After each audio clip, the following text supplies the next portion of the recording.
नमस्कार दोस्तों, स्वागत है आप सभी का टेड टॉक्स पे। मैं अपर्णा और आज हम लोग करेंगे सीडीपी के मॉक टेस्ट में को। और इस मॉक टेस्ट में सीडीपी के बहुत ही ज़्यादा इंपॉर्टेंट क्वेश्चन शामिल हैं जो प्रीवियस ईयर में पूछे जा चुके हैं। तो चलिए शुरू करते हैं आज की क्लास को। तो पहला प्रश्न है, शरीर के केंद्रीय भाग से परिधियों या अग्रांगों की ओर का विकास दर्शाता है।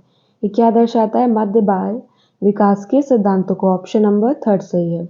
अगला है प्रश्न नंबर 2, स्कूल बच्चों के सामाजिकरण की एक ऐसी संस्था है जहां क्या होता है? प्रमुख स्थान स्कूली बच्चों का होता है। ऑप्शन नंबर 1 सही है। अगला है, जब आप एक शिक्षक समूह से जुड़ जाते हैं और अपने समूह के अन्य लोगों की तरह पोशाक धारण करने लगते हैं तो आप प्रदर्शन कर रहे होते हैं समूह की अनुरूपता का। ऑप्शन नंबर 4 सही है। अगला है, व्यक्तिगत शिक्षा कार्यक्रम की योजना डैश के संदर्भ में बनाई जाती है। किसके संदर्भ में बनाई जाती है? बाल केंद्रित शिक्षा कार्यक्रम।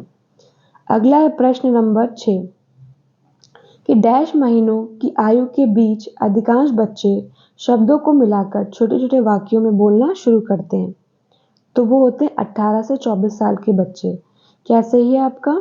18 से 24 महीने के बच्चे, यानी आपका क्या सही? ऑप्शन नंबर 2 सही है कि 18 से 24 महीने के बच्चे जो हैं शब्दों को मिलाकर छोटे छोटे वाक्यों में बोलना शुरू कर देते हैं। अगला प्रश्न है, बुद्धि लब्धि या आईक्यू की अवधारणा दी गई थी। बुद्धि लब्धि या आईक्यू की अवधारणा किसके द्वारा दी गई? स्टर्न के द्वारा। ऑप्शन नंबर 3 सही है। प्रश्न नंबर 8, सृजनात्मकता की डैश की अवधारणा से संबंधित माना जाता है। इससे संबंधित क्या माना जाता है? अपसारी चिंतन। ऑप्शन नंबर 4 सही है। अगला प्रश्न है, किसी भाषा के स्वीकृत ध्वनि संयोजनों को इसके नियमों के अंतर्गत बताया गया है। किसके अंतर्गत बताया गया है? ध्वनि संबंधी के बीच। आपका ऑप्शन नंबर 1 सही है।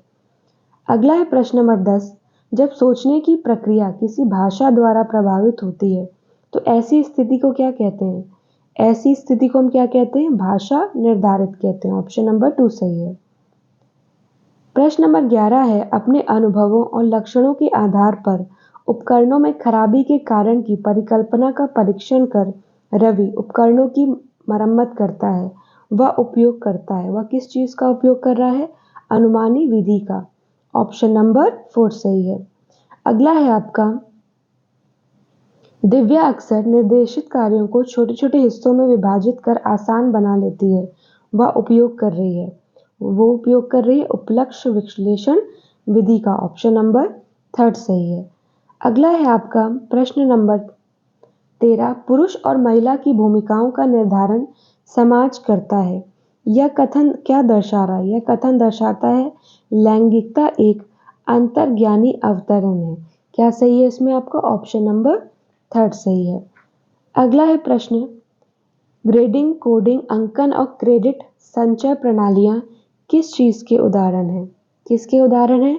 अधिगमकर्ताओं की उपलब्धि के आकलन की गणन विधि। ऑप्शन नंबर 4 सही है। अगला प्रश्न है, समावेशी शिक्षा किसके सिद्धांत पर आधारित है? तो वो आधारित है समता और समान अवसर पर। प्रश्न नंबर 17 है, दिव्यांग जन अधिकार अधिनियम किस वर्ष में लागू किया गया था? तो किस वर्ष लागू किया गया? 2016 में लागू किया गया था। अगला है प्रश्न नंबर 18, व्यक्तिगत विविधताओं वाले बच्चों को पढ़ाने के लिए ऐसे विद्यालय होने चाहिए जहां शिक्षक विविध अधिगम आवश्यकताओं के अनुसार विभिन्न शिक्षण अधिगम प्रविधियों का प्रयोग करने में प्रशिक्षित हो। ऑप्शन नंबर 2 सही है। फिर अगला है प्रश्न नंबर 19, निःशुल्क एवं अनिवार्य बाल शिक्षा अधिकार अधिनियम 2009 दिव्यांग बच्चों की निःशुल्क शिक्षा के अधिकारों को सुनिश्चित करता है। तो इसमें पूछा जा रहा है कितने से कितने वर्ष के बच्चों के लिए? तो वो है 6 से 14 वर्ष तक के बच्चे के लिए। इसमें आपका क्या सही है? ऑप्शन नंबर 3 सही है। अगला है, विविध अधिगमकर्ताओं के लिए सुगम्य स्वरूपों में शिक्षण अधिगम सामग्रियां प्रदान करने का तात्पर्य किससे है? तो इसका तात्पर्य किससे है? अधिगम की सार्वभौमिक संरचना से। क्या सही है इसमें आपका? ऑप्शन नंबर 4 सही है। प्रश्न नंबर 21 है, स्वजागरूकता एवं संज्ञानात्मक क्षमताओं का नियंत्रण जैसे योजना बनाना, समीक्षा करना और संशोधन करना इत्यादि आदि किसमें अंतर्निहित है? तो ये किस में है? संज्ञान बोध में। क्या सही है आपका इसमें? ऑप्शन नंबर 2 सही है। अगला है प्रश्न नंबर 22। जब बच्चे प्राप्त की गई सूचनाओं की व्याख्या करने के लिए अपने अनुभवों के आधार पर सोचते हैं तो उसे क्या कहा जाता है? इसे क्या कहते हैं? मूर्त सोच कहते हैं। ऑप्शन नंबर 4 सही है। अगला है प्रश्न नंबर 23। अधिगमकर्ताओं को व्यक्तिगत क्षमता के आधार पर उनकी कठिनाइयों के विभिन्न स्तरों को ध्यान में रखते हुए पढ़ाने की विधि को क्या कहते हैं? देखिए, ऐसी विधि को हम कहते हैं विभेदी अनुदेशन। ऑप्शन नंबर 1 सही है।